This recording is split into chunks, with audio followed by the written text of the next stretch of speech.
And we are live. Hello everybody, it's good to see you. As always, Saturday 6:30 we have our music talk, formerly known as live masterclasses. And as you can see today, I'm not technically live, although I am live because I'm going to record this just as if it were a stream, so no cuts, no edits. I'm just going to post it as soon as it's done, and hopefully it will premiere on Saturday at 6:30, which is our usual time. If you're new to this, every Saturday at 6:30 Central European Time, we go online, and I usually do a live stream. And usually I teach you a few things about maybe theory, composition, technique. Sometimes we talk about the music business, and often is about questions that you might have and things you want me to talk about. And, my experience is very specific, but sometimes it's helpful to other people. And then, of course, we do a little bit of composition and chords and scales and all that cool stuff. So if you're not subscribed yet, please allow me to be one of those pedantic YouTubers.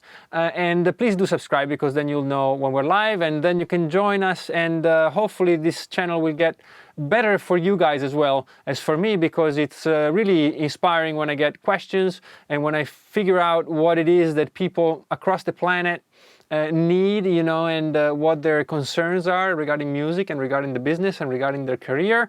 And it's a lot of fun. So if you feel like subscribing and joining us, please feel free to do so. It will be great. All right. So as I said, this is a recorded version of what we usually do. So the only difference is that you'll see that there will be no Q&A at the end. If you're new, every Saturday we have, after my bit where I talk and I teach, we have a moment for question and answers. It can be 10 minutes or half an hour or even more sometimes, and I try to answer all your questions. And today, obviously, because it's pre-recorded, there won't be, but hopefully I will be in the chat. Okay, I don't know exactly where I'm going to be on Saturday, but if I can, at 6:30 I'll be in the chat room, and we can have a chat while you're watching this. So feel free to use that chat right now, even just for questions, so that I can address them next week. What else? There's obviously no song today. As you know, I like to play a song for you live. Today, obviously, will be a bit weird, but also because, and that might be good news for the two people who buy my records, I officially started work on the new album. And so I don't know how much time I will have to actually rehearse the songs. And the last couple of weeks already were a bit hard, because I really decided to get going on the record, and it's hard to find the time to properly rehearse a song. And it makes me very nervous, and I don't enjoy it very much if I go unprepared, even though I know we're just a bunch of friends here hanging out in the studio. But still, I don't know how often I will be able to perform for you. But again, if there's any songs you'd like me to play, let me know, and I'll do my best, maybe every other 2 weeks, or every other 3 weeks, or whatever it is. All right, so today is a little bit different. I was thinking, what could I do that doesn't require a lot of interaction? I wouldn't want to do a video on the circle of fifths like last week without interaction, because I know you need to ask questions. And so I decided to do something that I usually wouldn't do, which is to show you what and how I play things. Because, usually I like to present you the information, even with my regular students and my online students. Some of you I know are my students. And I try to just give you the information, and then I will give you tips and I will give you pointers, but I try to never tell you how I do it too much, because then it seems like this is the right way to do it. Nobody really knows the right way. You'll know the right way when you do it for yourself. But today, just out of curiosity, maybe you'll see a few chords that I enjoy playing. And I picked some random ones, but I didn't think too much about it. I thought, okay, figure out the first 4 or 5 or 6 chords you like, and this is what the video is about. I didn't go too deep with it. I didn't want to pick the difficult ones so that I sound more interesting or more cultured musically. And I didn't pick the easiest ones. Maybe most of them are easy, but they don't have to all be too easy. Just the first few that came up. And we can do this more often with scales and with stuff like that, rhythms, a bunch of interesting stuff we can do with this. But today is about chords. And so I'm going to give you a few that I really enjoy. And one of them, obviously, if you know my music, is the Sus2 chord. A Sus2 chord is obviously a root. There's a second, a major second, so it's a D, and then there's a G, the fifth. So there's many ways you can do it, but I'm actually going to show you the exact fingerings that I enjoy, and this is my favorite. I use this in many songs. As a matter of fact, in the last record on Mystic Electric, I said, okay, don't play this chord. All right, whatever you do, because it's kind of all over lights and shadows, and I've always enjoyed this chord very much. And this is the shape. Now, the way it's set up now is root, fifth, and the second is an octave higher. The reason is that the second is a pretty tense interval when played together with the root. Okay, so if you put some distance between two more dissonant notes, it helps a lot, you know, digesting the chord. So this is a cool fingering for it. And the thing I like about this, of course, you can mix it.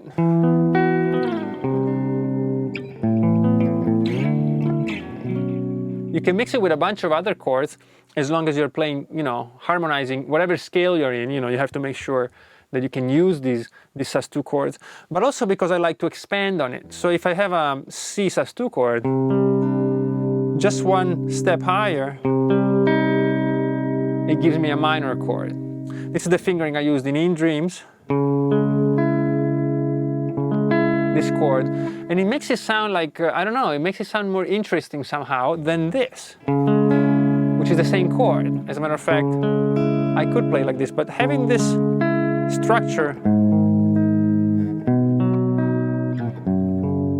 really helps, and I find it extremely interesting, and I often improvise with it, but right now I'm improvising saying, okay, but don't make a song out of it, because I've made so many. And so sometimes you'll see me play this, and sometimes you'll see me play already the minor or even the major version of this. Okay, and I enjoy very much. And what else can be said about this chord? The other good thing about it, because I will try to give you a few tips regarding each of them so you can make it your own. And the other thing I like about it is that obviously it's not major nor minor, because in C, to have a major chord, you'll need it to be C, E, and G. And minor chord, C, E flat, and G. But I don't have either an E or an E flat. I'm using the D. And so the cool thing is that over this, I can play major scales, right? Or minor scales. Or even some strange ones. Or, you know, all kinds of stuff. And I really enjoy it. So it's a cool chord, and it's one that has the advantage of being very non-specific. If you want a little bit more on this, there's one of the older series inside the song, which by the way is not been retired. I'm taking a break from it. I will be back for season 2 sometime. And there's a video on it, so I'll link it here, and it shows you a couple of uses for the Sus2 chord in songs, so you can see the application. All right, so yeah, this is one of my favorites. So Sus2 plus, of course, the option of making it larger and actually even building melodies over that root and fifth. Okay, so that's one. Another one I really like, and this is extremely simple, is a simple major 7th chord. I really enjoy major 7th chords. This is one of my favorite fingerings. Again, because it gives me a lot of options to move right around these frets. Also, I really enjoy this one. So simple, right? You can move it up, of course. I use this a lot. And the reason I like it is that basically a major 7th chord is a major chord that doesn't sound so major. We talked a little bit about this in the video about the 7th chords that we did.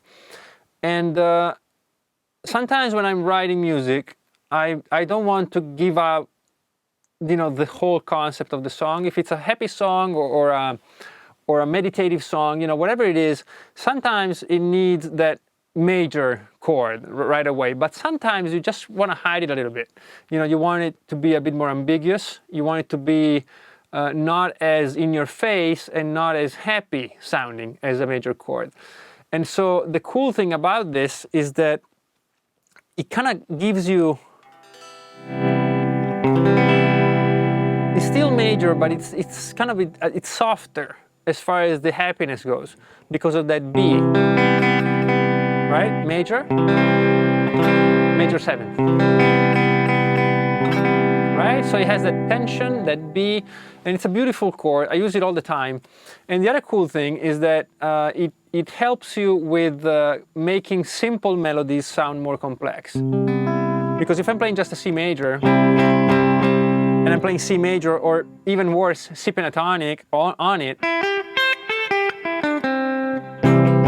right? That's the danger of kind of being, I don't know, it's a bit too banal, right? But once I put that B in there, then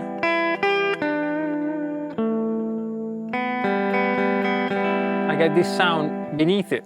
And so that B opens up a lot of options by allowing you to be more conservative or actually more subdued with your melodies. You can have very soft melodies and even slow melodies without as many notes because the chord fills out the space for you.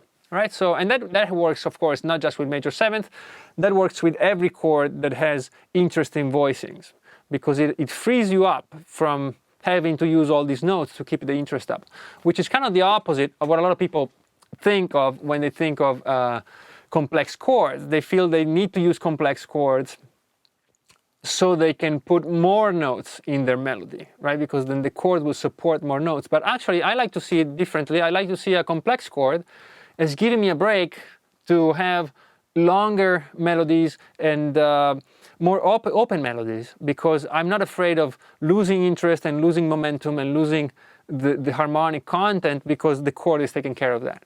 All right, so major 7th chord, it's a nice chord, and I suggest you study it in all shapes and forms. And as a matter of fact, my 3rd chord that I thought of is, it can be looked at as an inversion of the major 7th chord, because it's this one. Now, we're going to look at this chord as a minor 7 flat 6 chord. Okay? So if I play this in A, this is my 12th fret, by the way. I'm sorry, I'm using a guitar with no dots, but I'm playing an A, an E, a C, so basically an A minor chord. But then I have this note here, which is an F, which is the minor 6.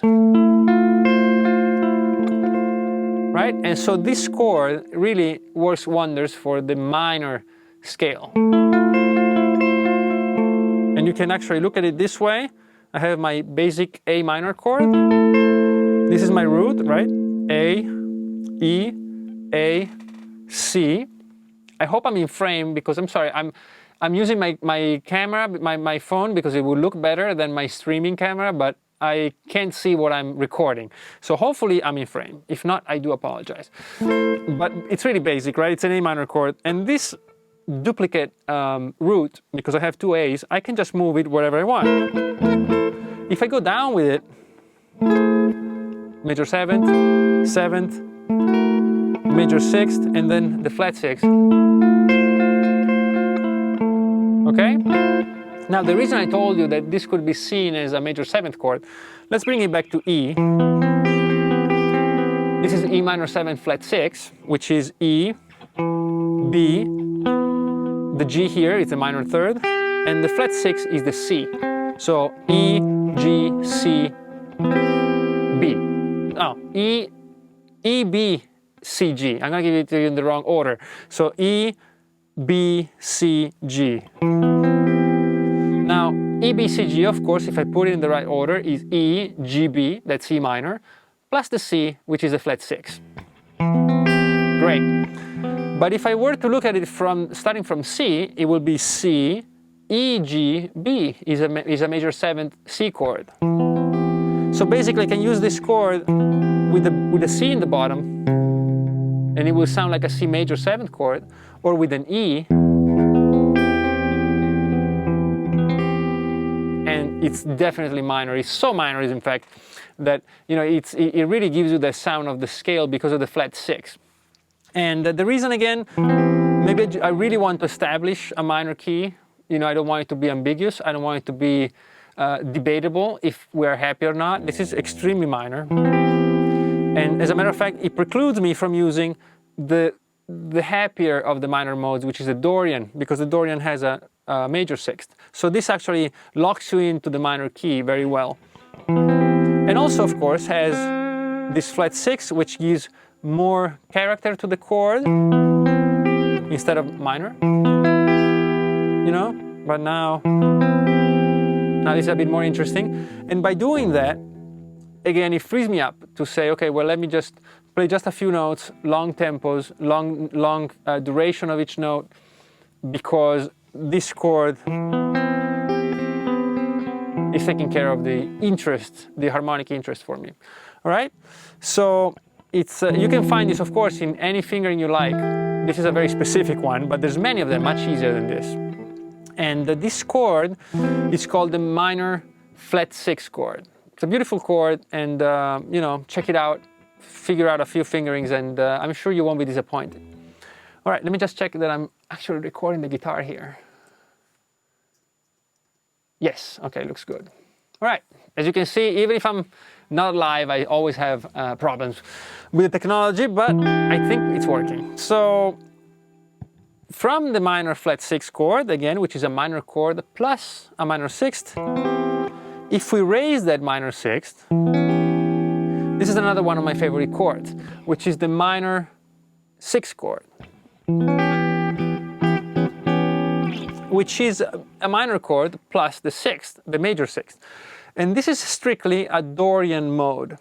The Dorian mode is a minor scale with the raised 6th. So this chord, what this chord does is really encapsulates the sound of the mode within a chord. So much so that you can't escape from it. So when you hear this chord, unless we're going to, deeper, more exotic scales, you are tied to the Dorian mode. And it's a chord that I really enjoy. I enjoy it because there's many reasons, but mixing with pentatonic, it sounds great. It sounds very good to lift a melody out of the depths of minor. You can use this chord to bring it up.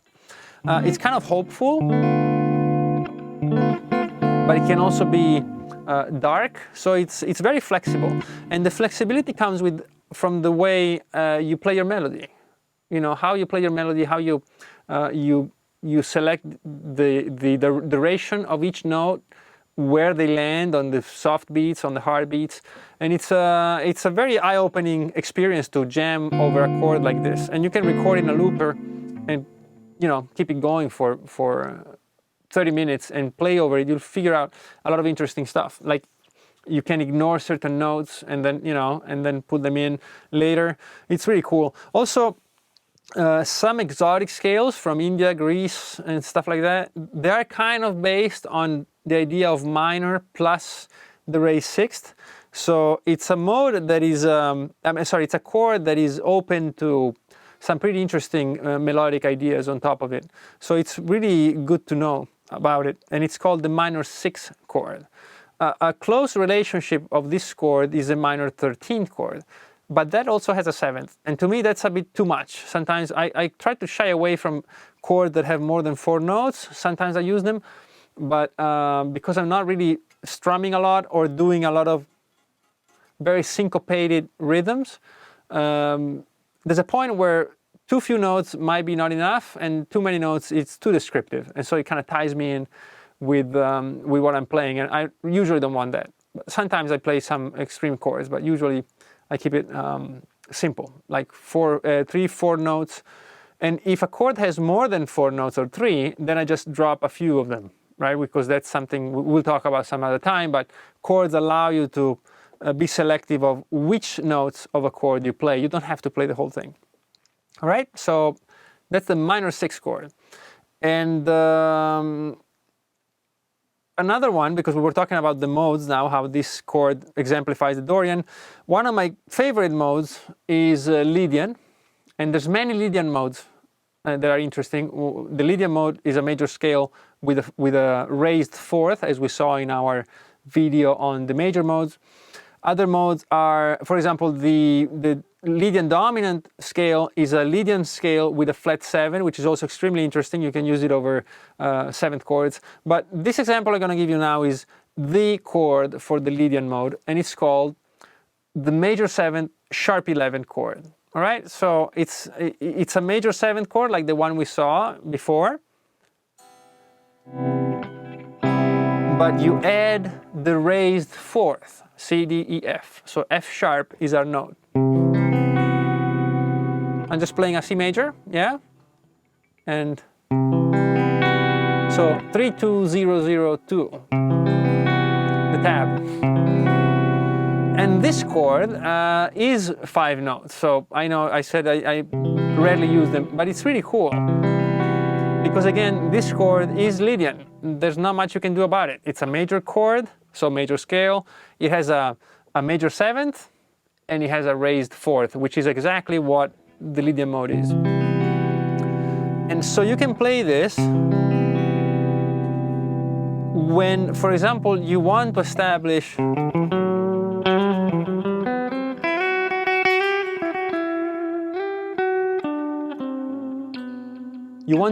the Lydian scale, but again, maybe you don't want to play the whole scale up and down. You want to be selective and play some notes, maybe not playing the Lydian note, that F sharp, you want to save it for later, but you still want to establish it within the song. So this chord will put you right in the middle of the Lydian mode, and then you can decide how you navigate it. That's a cool thing. You don't have to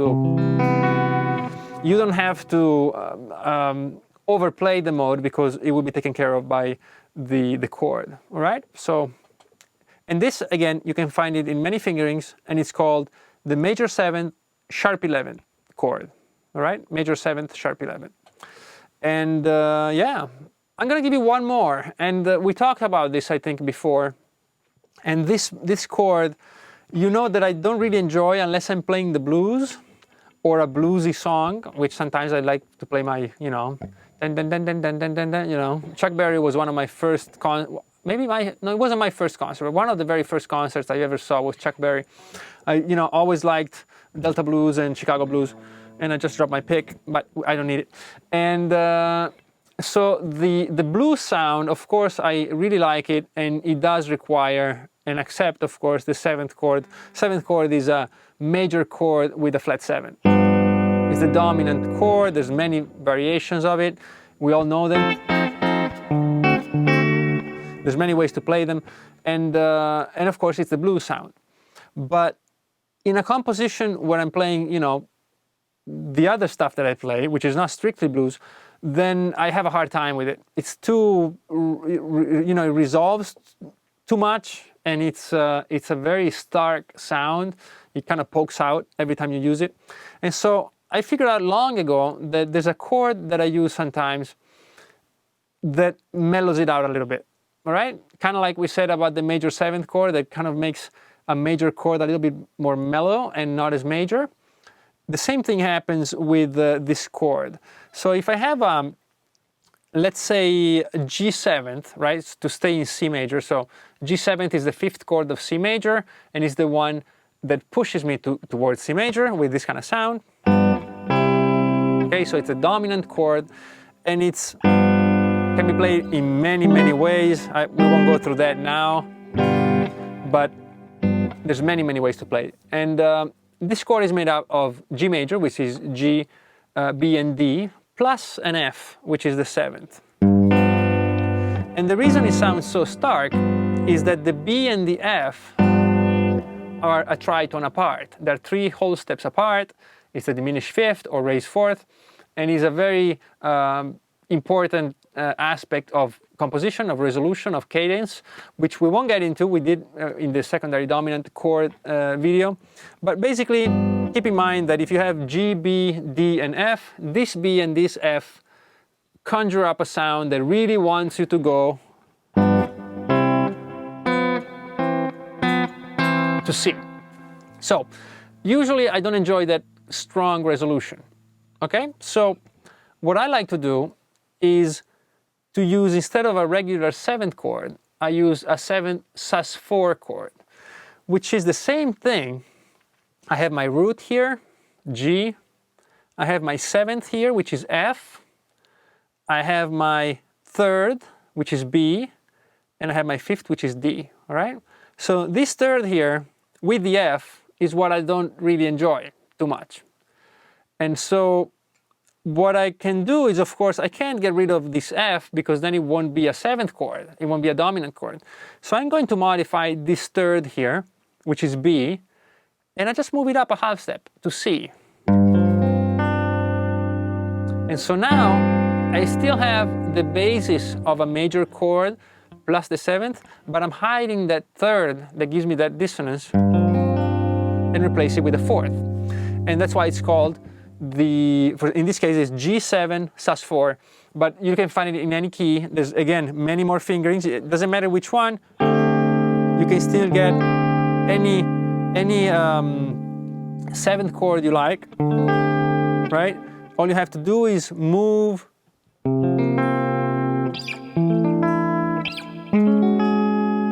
that 3rd up a half step and you get a 7 Sus4 chord. That's another chord I suggest you have a look at. And there's a lot more, of course. There's the add 9s, which I really like. There's so many. There's so many chords, the 6 9s. There's the minor 11th chords. There's many chords that I really enjoy. But these are like some of the ones that, if you ask me and I didn't think too much about it, these will be maybe some of them, at least they will come up right away because I enjoy them in composition and I find them useful for my kind of music. Of course, depending on what you do, this will be not useless, of course, but they might be a bit less useful. If you play just a strumming acoustic guitar, then some of these may sound a bit jarring and hard to finger too sometimes. But I suggest you have a look at them and try to play over them. That's a good old trick. Record yourself or just use a looper and play over them, play over them, play over them for an hour, for 2 hours, play in different keys, and then you'll know them inside out, which is what I do with chords. If I learn a new chord, I just let it sit in my ear for like, a week or so, and I play it all the time. And I listen to it because it's in a looper and I play over it. And you get inside the chord and you see what ticks with it and where the dissonances are, what scales agree with this chord and which scales don't, and if they don't, why? And if sometimes you want to use a chord like this, but this scale doesn't agree with it, well, is there a spot where you can use it? As long as you don't play certain notes within that scale, and so on. And it's a lot more useful, I think, than just memorizing chords from a book, because that gets it's pretty boring, but also because it's an eye thing. It doesn't have to be that. It has to be an ear thing. You don't read from a book. You can read from a book as soon as possible. You have to put it within your mind and your ear. So that's why I suggest, instead of learning a bunch of chords, pick one you like and then live with it for a week. Don't worry about it. If you do this every week, then you have 52 new chords a year that you really know, and that's plenty. So in 2 years, you'll have way more chords than you ever need. And also the other thing is, the more you understand every single chord, the more you will understand every other chord, all right? So that's it for today, I think. It says it's been going on for about 30 minutes, 28 minutes or something like that. So maybe that's enough for today, because I know it's a bit more boring if you are not actually live. I want to thank you for being here, and for, I know, Saturday evenings or afternoons if you're in Europe, or evenings if you're in Asia. I know there's a lot of you from Asia and from America.